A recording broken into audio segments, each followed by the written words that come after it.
Oi, vai tudo bem com você? Tradicionalmente, nós temos lido a Bíblia com lentes rurais. Infelizmente, a nossa herança adventista nos tem cegado de ver o lado positivo das grandes cidades, das grandes metrópoles. Mas qual é o valor estratégico das grandes cidades? Como alcançar essas grandes cidades que estão diante de nós? Então fique comigo agora no Missão Urbana.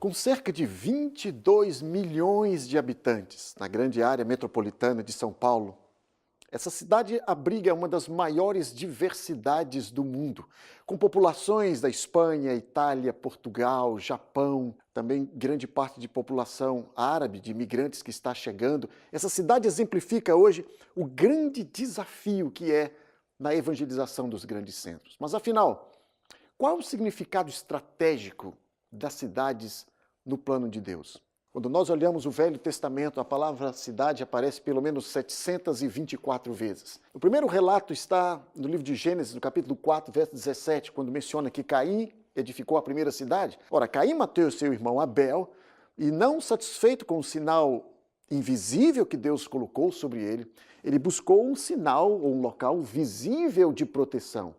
Ele procurou se esconder por detrás de muralhas. Então a cidade se torna uma opção à comunhão com Deus. No segundo momento, no livro de Gênesis, no capítulo 10, vimos a história de Nimrod, que construiu a cidade de Babel. Nesse caso, as cidades eram um símbolo de militarismo.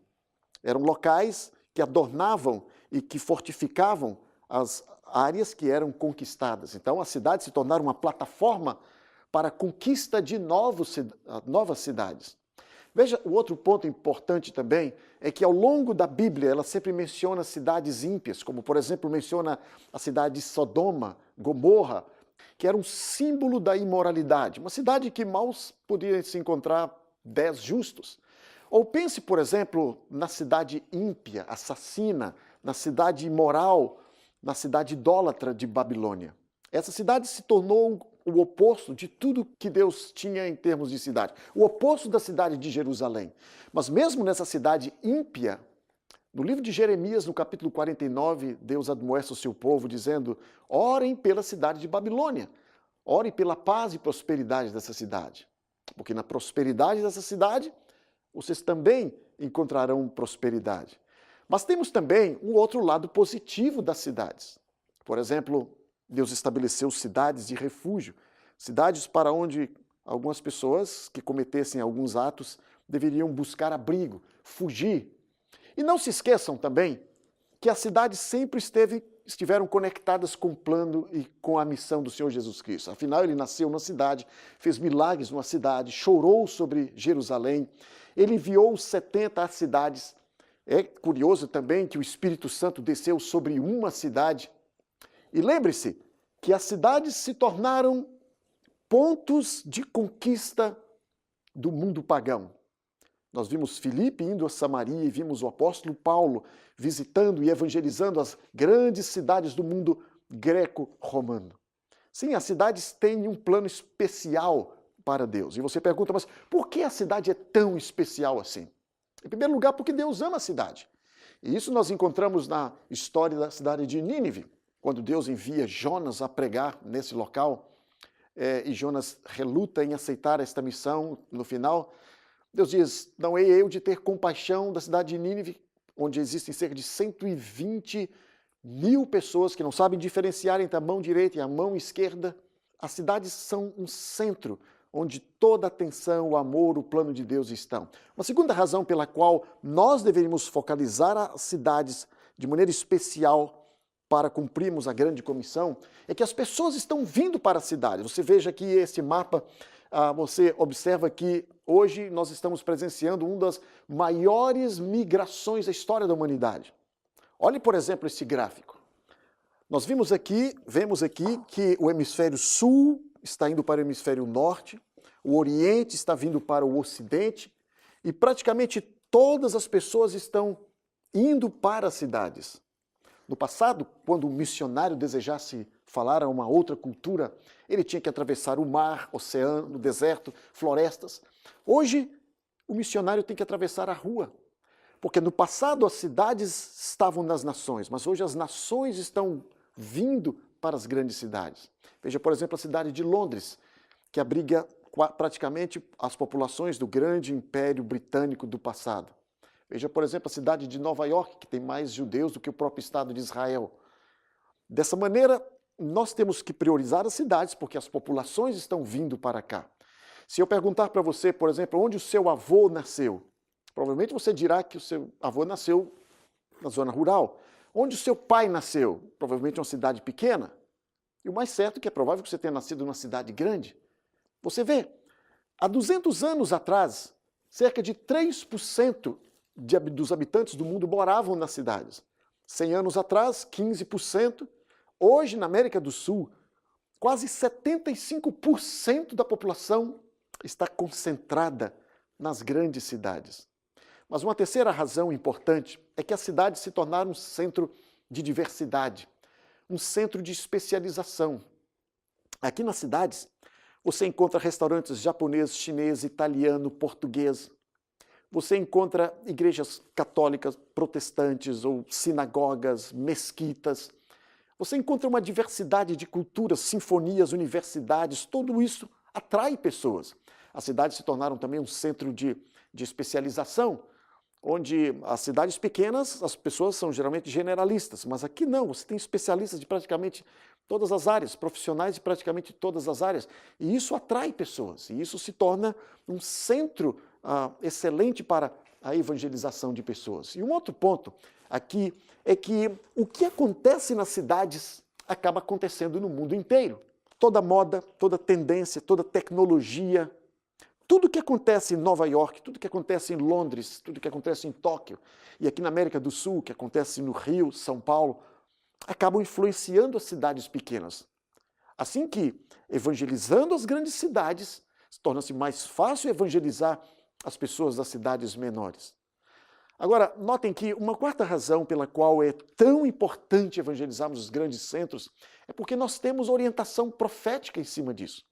Como eu disse para vocês, a nossa herança, a nossa origem foi na zona rural. Mas com o passar do tempo, Ellen White previu esse grande desenvolvimento das grandes cidades, esse grande programa de urbanização. E ela aconselhou que a igreja deveria fincar marcos, deveria se estabelecer de maneira mais firme nos grandes centros.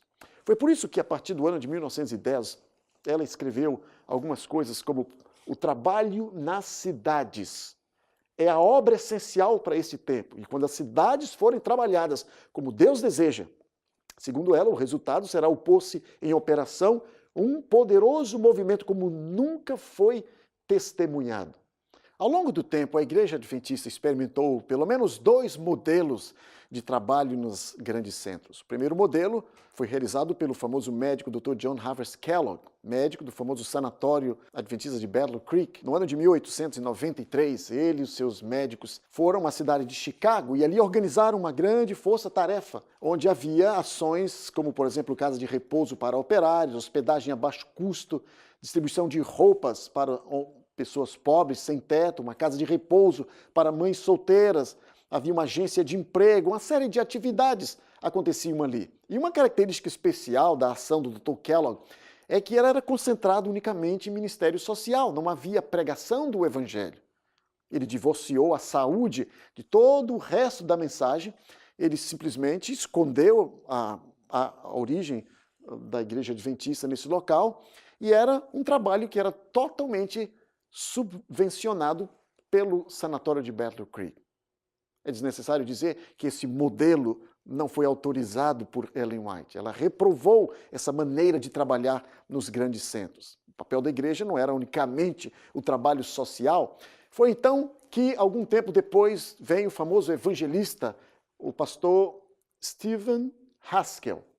Ouvindo todas as orientações que ela havia dado sobre a importância de trabalho nos grandes centros, ele foi à grande cidade de Nova York, alugou um andar de um prédio, e ali ele começou uma série de ações múltiplas ações, como, por exemplo, a venda de livros, a colportagem, havia também estudos bíblicos, uma clínica de saúde, havia também programas de evangelismo, escola de treinamento, e todo esse programa era em torno de uma rede de voluntário, era um programa que se autossustentava.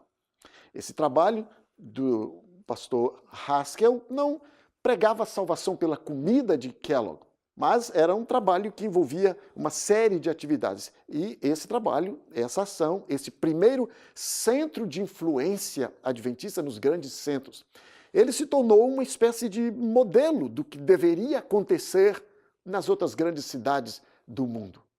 E quando nós olhamos as grandes cidades do mundo, a gente quase desanima ao ver o grande desafio. A grande variedade de classes, de etnias, de grupos sociais, de segmentos que precisam ser alcançados nessas grandes cidades.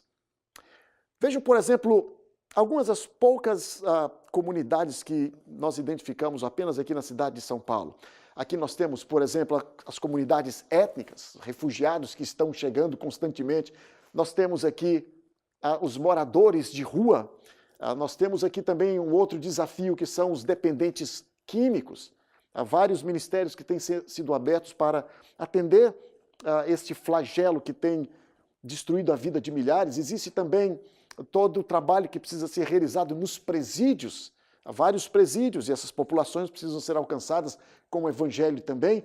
E há também grupos específicos, como os cegos, os deficientes auditivos. Nós temos só no Brasil cerca de 5% da população de surdos.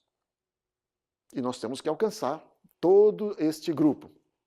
E agora a última palavra e a última pergunta é: como alcançar essas pessoas nas cidades? Naturalmente que existem vários modelos. Eu quero sugerir aqui um modelo do famoso estudioso, um estudioso de cidades, o Dr. John Fuller, onde ele sugere pelo menos 5 fases, 5 funções que a igreja tem que assumir para evangelizar os grandes centros.